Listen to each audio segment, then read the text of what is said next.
obviously this work is not easy, right? Both politically, there's a midterms election this year.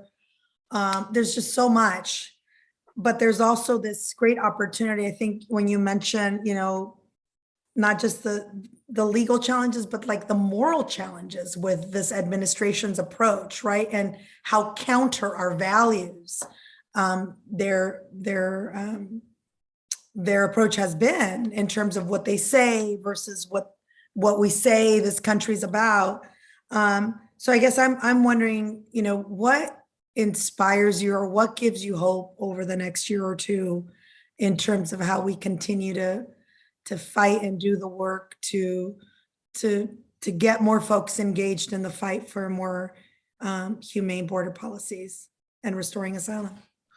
Yeah, well, I'm very inspired by the work that's actually happening at the border by organizations and individuals who, even in the face of these challenges and during a period in which it's challenging to organize and congregate and even provide services, people are stepping up. One of the stories that was submitted to the Border Humanity Project website through this crowdsourced storytelling platform was from Jewish Family Services of San Diego, talking about the 50,000 people that they've welcomed since 2018, with a goal of welcoming them with humanity, with dignity, and providing support to them. And God, I was just so inspired by looking at the wall of notes that people who have passed through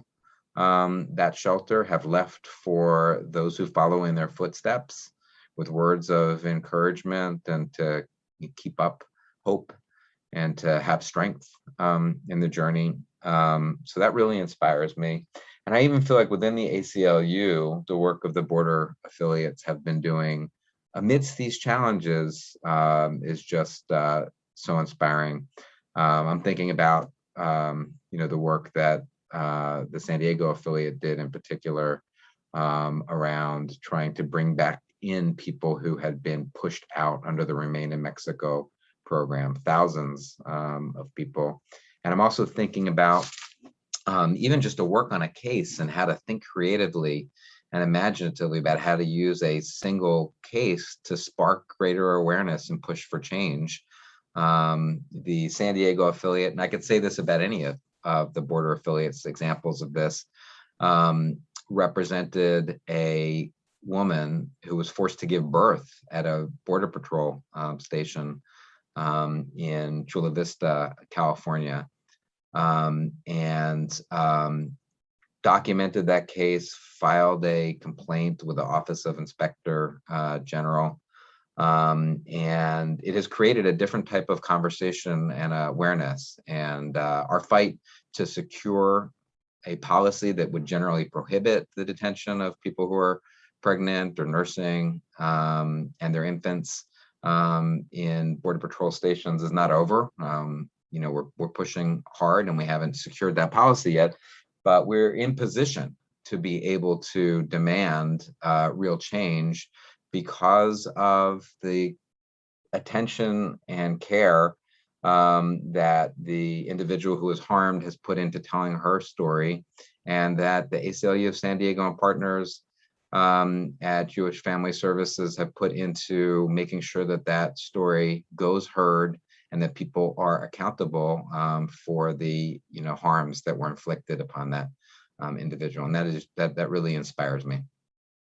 Thanks, John. Well, I'm inspired to be in this fight with you and this work with you. And I always think of, that quote, which I can't think right now of who it is, but if it's not us, who, if not now, when? We have nothing to lose but to keep on fighting to create the type of humane system and kind of world and country that we all, want to create for our children and our children's children. So let's just keep on keeping on, John.